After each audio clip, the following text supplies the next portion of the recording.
I'm Elise. I'll never forget that Easter dinner. There were 22 of us gathered around the table. My 6-year-old daughter, Maya, was sitting just a few chairs away. The air was filled with the smell of a delicious ham that was still being carved. My father, Robert, a strict and controlling man, stood up. He had a stern look on his face, the kind that always made me feel small. "You were never really part of this family, anyway. Ask your mother why," he said, his voice booming across the table. My mother, Laura, dropped her fork. It was a soft, almost imperceptible sound, but to me, it was like a thunderclap. It confirmed something deep inside me that I'd always suspected, but never wanted to admit. But then my 85-year-old grandmother, Helen, who was barely 4 feet 11 inches tall, stood up from the far end of the table. She reached into her well-worn leather purse that she'd carried since the 1970s. She pulled out a yellowed envelope and said words that would shatter 25 years of lies. "Let me take you back to a few weeks before that fateful Easter. I worked the night shift at Cedar Valley Hospital from 8 p.m. to 8 a.m. 3 or 4 nights a week. I'm a nurse in the intensive care unit, and I've been doing this job for 7 years. The long hours are tough, and the tiredness never really goes away. Maya is my little ray of sunshine. She has my determination and a laugh that can light up a room. Her father, Ben, moved to California 2 years ago. He sends money sometimes, but it's mostly just me and Maya. We live in a small 1-bedroom apartment, about 15 minutes from the house where I grew up. That house, a beautiful 2-story brick house on Elm Street, was bought by my grandparents, Henry and Helen, in 1960 with the money Henry got from his military service. It has 4 bedrooms upstairs and a big kitchen with a fireplace. It's the kind of house that everyone in our small town of Millfield looks at and says, "That's a family home." My parents, Robert and Laura, live on the main floor. My younger brother, Jake, who is 27, has the biggest room upstairs. He's a bit of a slacker, working part-time at a local auto shop and never paying a dime of rent. Every night I work, I drop Maya off at Grandma Helen's. Helen puts her in the guest bed and reads to her from old storybooks. In the morning, I pick Maya up, make her breakfast, and then try to catch a few hours of sleep before starting the cycle all over again. My father hates this arrangement. One day, when I was dropping Maya off, he said in front of Jake, "She drops that kid here like it's free daycare, but she's not even." He always stopped there, leaving that unfinished sentence hanging in the air. I'd been hearing it my whole life. Grandma Helen always had a special chair for Maya. It was a small wooden chair painted pink, which used to be mine when I was a little girl. I recognized the scratch on the armrest from when I accidentally dropped it off the porch when I was 5. Aunt Grace, my father's younger sister, is 58 and a retired schoolteacher. She lives in a small cottage near the park. On the nights when Grandma Helen was too tired, Aunt Grace would come over. She'd braid Maya's hair and let her watch a short cartoon before bed. She never asked for anything in return.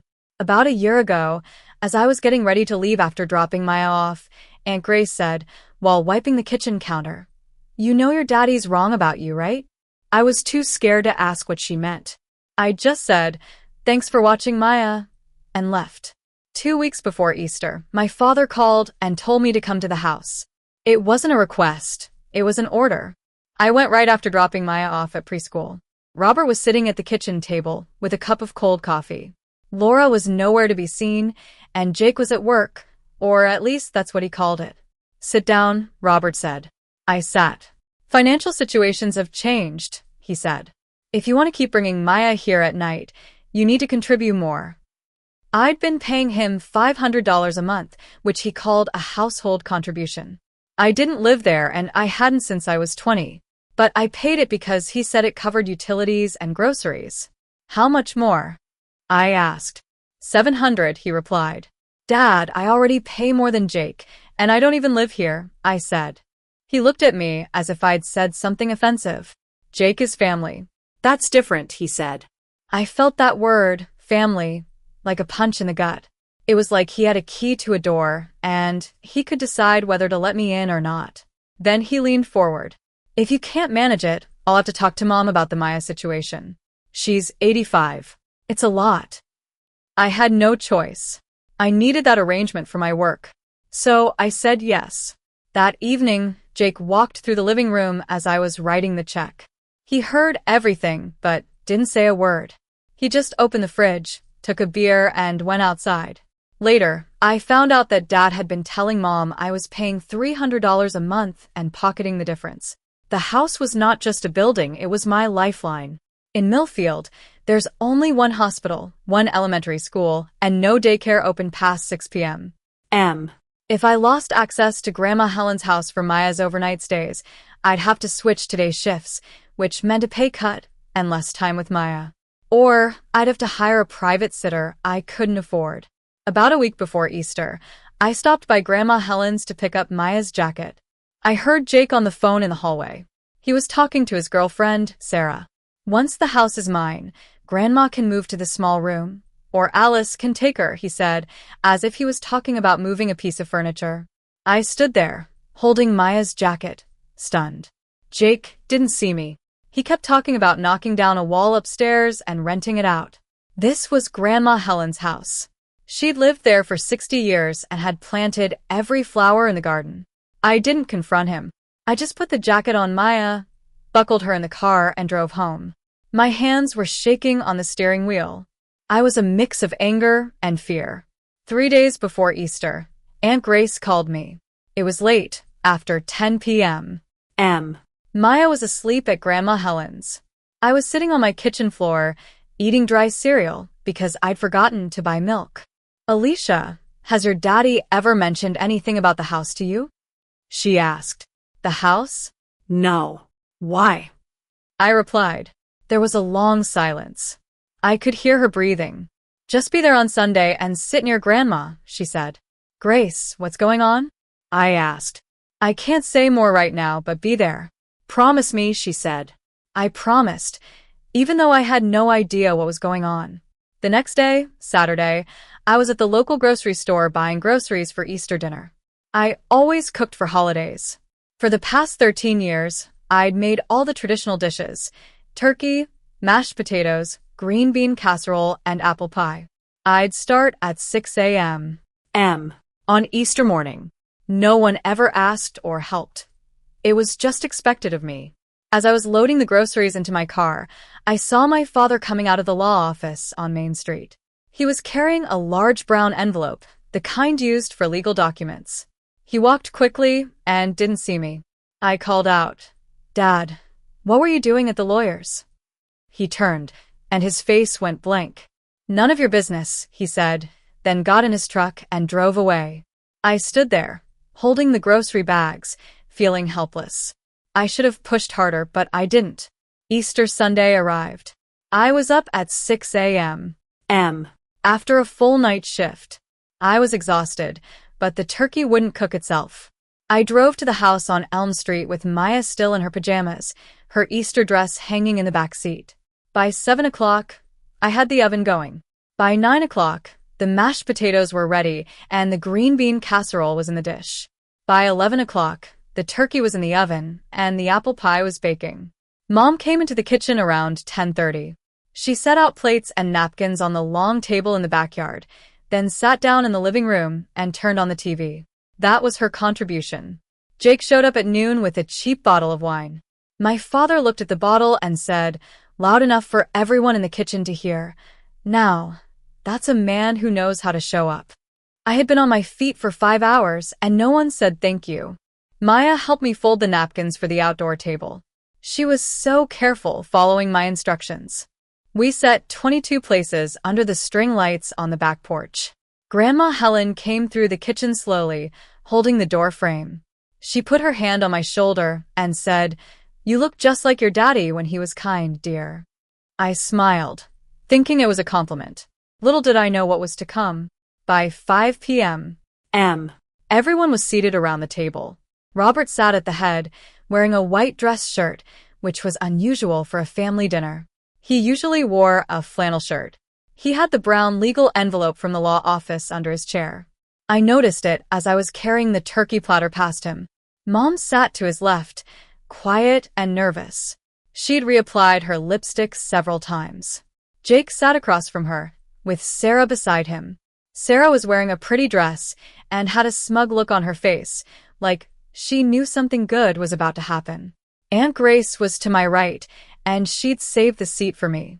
On my left was Maya, in her yellow Easter dress, kicking her legs under the chair because her feet didn't touch the ground. Grandma Helen sat at the opposite end of the table, the matriarch's seat. She had her leather purse on her lap, like she was ready for something important. Pastor Tom, an old family friend, sat in the middle of the table. He said grace, and everyone bowed their heads. I peeked and saw that Robert's eyes were open, and he was looking straight at me. Then he stood up. Before we start eating, he said, I have an announcement. Everyone put down their forks, except Grandma Helen, who kept eating her roll. Robert straightened his collar and looked around the table. I've made a decision about this house. Jake is getting the house. I've had the papers drawn up, he said, as if he was reading a news report. Jake looked up from his plate, half surprised, half like he'd been waiting for this. Sarah squeezed his hand under the table. Her smile became even more smug. Uncle Tom, my father's older brother, set down his fork slowly. His wife, Linda, glanced at me and then away. Aunt Grace picked up her glass of lemonade, but didn't drink it. Robert continued, this house should stay with family. Real family. I felt that word, real family, like a cold wind. I looked at my mother. She was tearing her napkin into small pieces, her eyes fixed on the table. I kept my voice steady. Dad, what do you mean by real family? He turned to me, his voice loud. You know what I mean. I didn't back down. No, Dad. Say it clearly. He looked at me, then at the table, and then back at me. You were never really part of this family anyway. Ask your mother why. There was a moment of absolute silence.